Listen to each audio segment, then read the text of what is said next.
This one line of Perl can extract every email from a messy text instantly.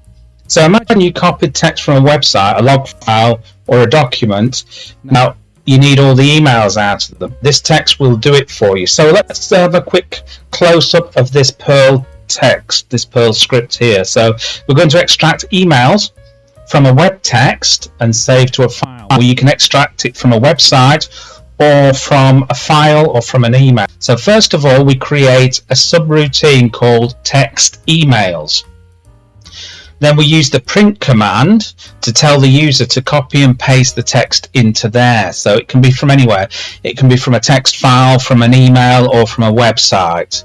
Then we use chomp and we create a scalar variable called email extract and assign it to standard input. This will get the input that the user types into the input area. Then what we do is we create an array here called emails, and we assign it to email extract, and we use this here, which is a matching operator. So we've got some regex here.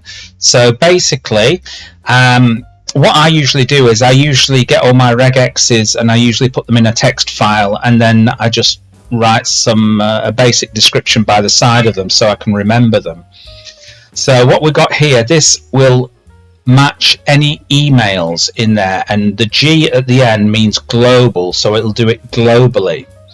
And then we print and we join the emails, and then we print on a new line. So we will print the emails out first that we've extracted from the text file, and then after that we will print a message which says save emails. So we got yes or no. So we're going to give the user the option to save the emails to a text file. Then we're going to go into the conditional called if. So we got save is equal to y, open, and use the file handler there and use this to create the file. So the file will be created on my desktop. So that's my desktop path there, and that's the name of the file that's going to be created.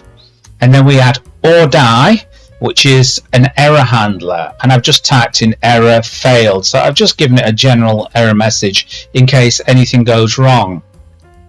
And then what we do is we print the file handler and we join the emails and put them on a separate line, and then we close the file handler. We close the file basically.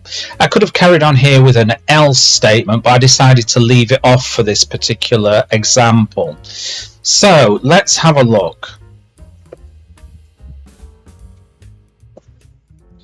Let's just run it.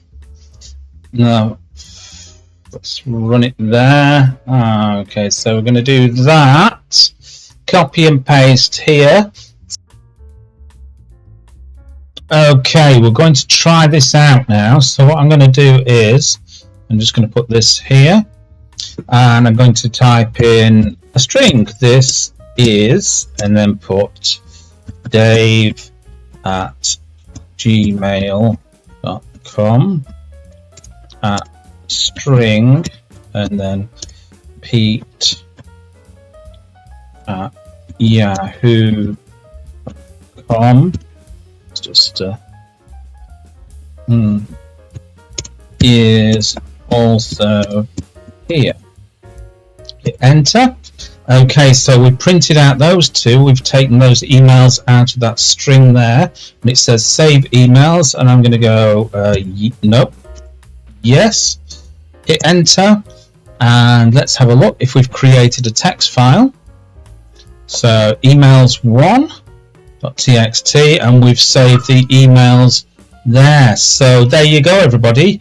That's just about it. So basically, this is Perl. This is why Perl is still one of the fastest tools for real-world text processing. And thank you very much for getting this far with me.